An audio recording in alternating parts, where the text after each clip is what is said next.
Welcome back, guys, to another episode of Haxenhunt. Today we are comparing the Dragon X10 against the Dragon X8 from Sanlida.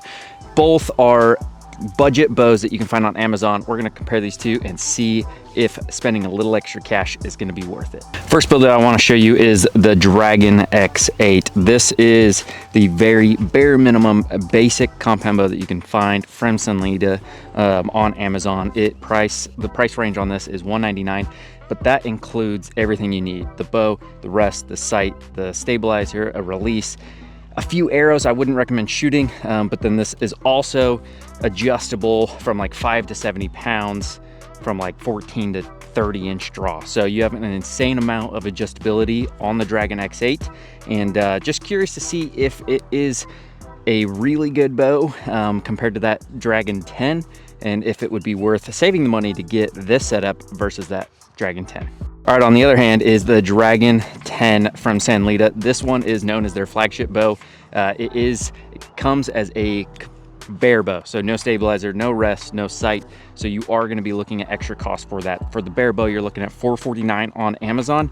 Again, still a great price, especially for a flagship bow, but is it worth spending that little extra money for a bare bow than getting that Dragon X8? Let's shoot these to find out if it is worth spending a little extra cash. All right, I'll be testing these bows side by side, comparing the build quality, the accuracy, and the performance to see what bow would be a little bit better and what one has a little better value on the price range.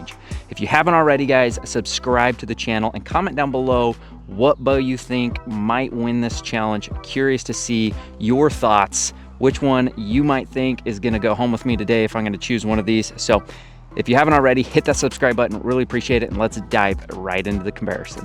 All right, first to start with is going to be that Dragon X8. The build quality of this, you can definitely tell that it is one of the cheaper models by Sanlida. It's a composite riser, and then I believe these are composite limbs. Not really like anything really special. You can definitely tell that it's just one of those cheaper builds. Everything on it, like the strap, the stabilizer, very cheaply built. The sight, same thing, not like super high quality. This is as basic of a compound bow as you can get, so shouldn't be expecting anything very special, but the adjustability and affordability of it is really what piques the interest of some people. I've gotten a lot of messages about people purchasing this bow, hunting with it, and actually really enjoying it. So let's go ahead and shoot this bow and see kind of the draw cycle, the back wall, as well as just the shot process. Let's go ahead and shoot this thing and really see how that feels. Draw cycle. So this one is, I mean, it says it's set at 70 pounds, about a 29 inch draw roughly. So let's see. All right, honestly, very smooth draw. Back wall is extremely spongy. The peep that it came with does not match up with the housing of the sight. Peep is a little bit too small. I mean, not that big of a deal. It's hard to kind of see the entire ring of that sight. Again, very smooth draw. The aftershot process, pretty dang quiet. I mean, especially for a $199 bow setup. I mean, right out of the box. Yeah, very smooth draw. Very spongy back wall. I mean, grouping killer down there, downrange. So really no complaints at 20 yards as of right now. Very light bow, built very lightweight, very compact. I mean, this in a tree stand or a blind, especially for a little youngster just getting into archery. That so far is a great feeling and shooting bows. So let's grab that Dragon X10 and kind of compare, see how it feels compared to this X8. All right, next up is going to be that Dragon 10 from Sanlida. This overall build quality is quite a bit better. I mean, you can definitely feel it, and it is quite a bit heavier. It does have a little bit of a heavier build.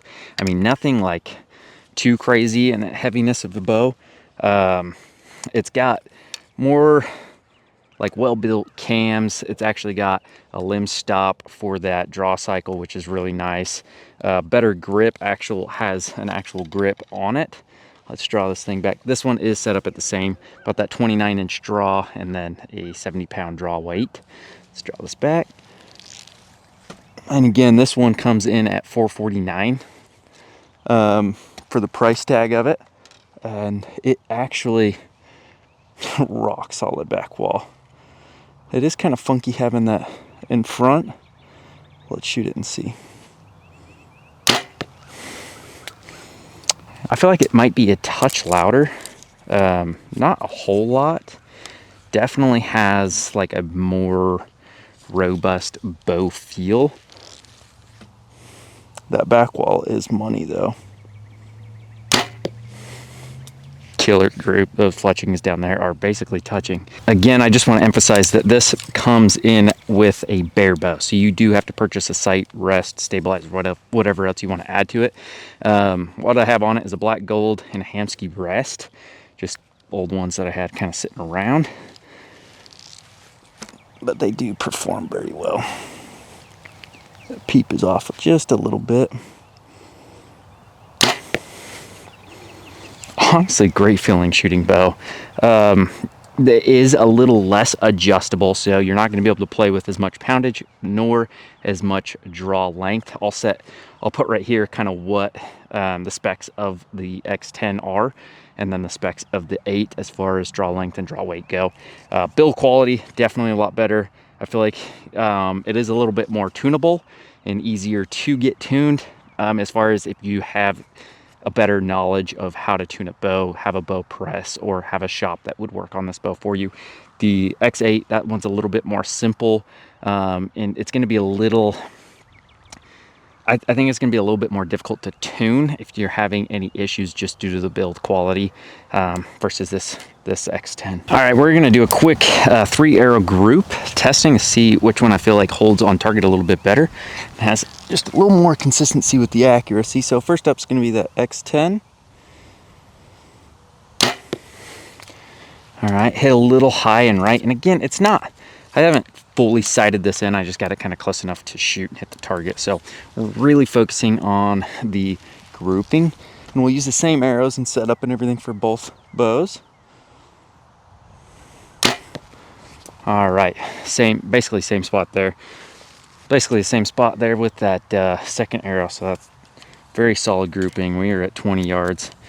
Let's do this third arrow.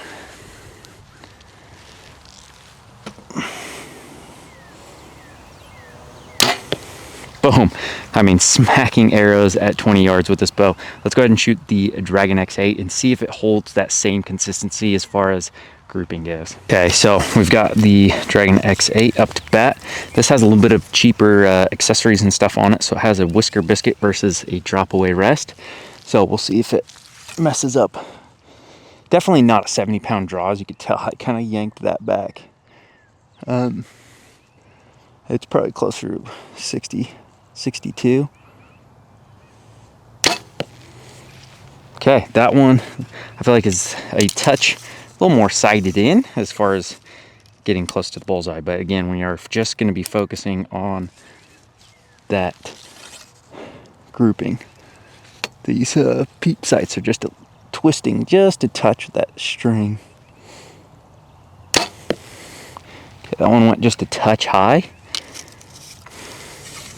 And the peep sights twisting is in correlation to just not having a high quality string, because I did have it straight just a little bit ago, but after shooting a little bit, it's starting to twist.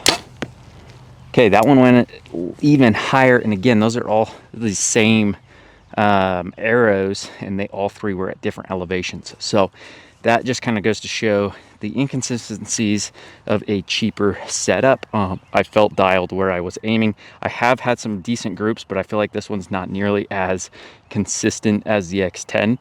So that being said, the X10 is definitely going to get a W as far as consistency and accuracy go. Something I'd like to say is the X8 I feel like is a good like casual shooter, just getting into the sport of archery and not fully getting deep into the trenches with tuning and being extremely accurate. I feel like it's a great option to not bust the bank at $199 for everything you need to shoot. Great introduction, especially for kids. I mean, I literally have a 2-year-old daughter that has shot this X8. I just crank it down to, it's basically like 2 to 5 pounds, like absolutely nothing. Shorten that draw length, and I have to help her just a touch, but I mean, overall, she's basically shooting it by herself. for that price difference that you are getting with that Dragon 10. Dragon 10 is a little bit more of a performance bow. It's going to be a little bit better for hunting situations or even target shooting. You have quite a bigger difference in accuracy as well as just holding steady on the target. Just built a little bit better, a little higher quality product, higher quality accessories on it, or not accessories, but cams, riser, limbs, and everything like that.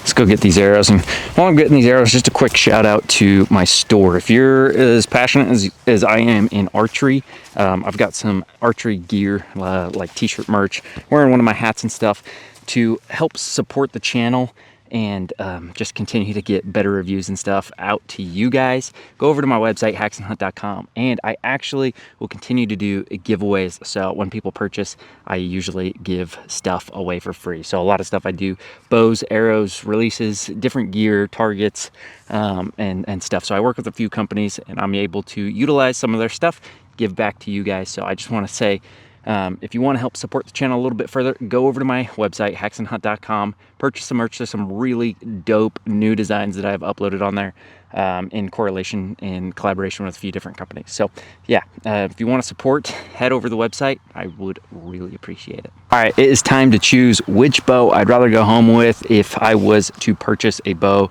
out of these two on the Amazon store. So honestly, it's going to come down to your needs as well as your experience level.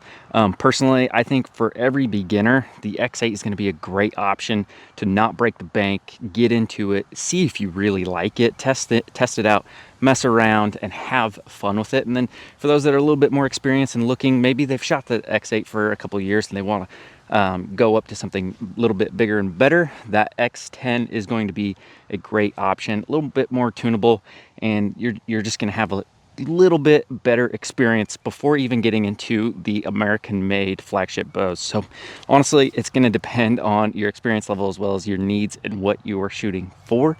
Hopefully this comparison helps you kind of understand the difference between these two bows and which one you should purchase if you are on the market for getting a new bow. Again, either one of these bows are going to be a great opportunity to get into the sport of archery or bow hunting, or both. If you have any experience with either one of these bows, comment down below which bow you have shot, which one you think you would buy. Just let me know what bow you're on the market and getting. Just absolutely curious to see what everybody's thoughts are on these two bows, as well as hit the link in the description if you are interested.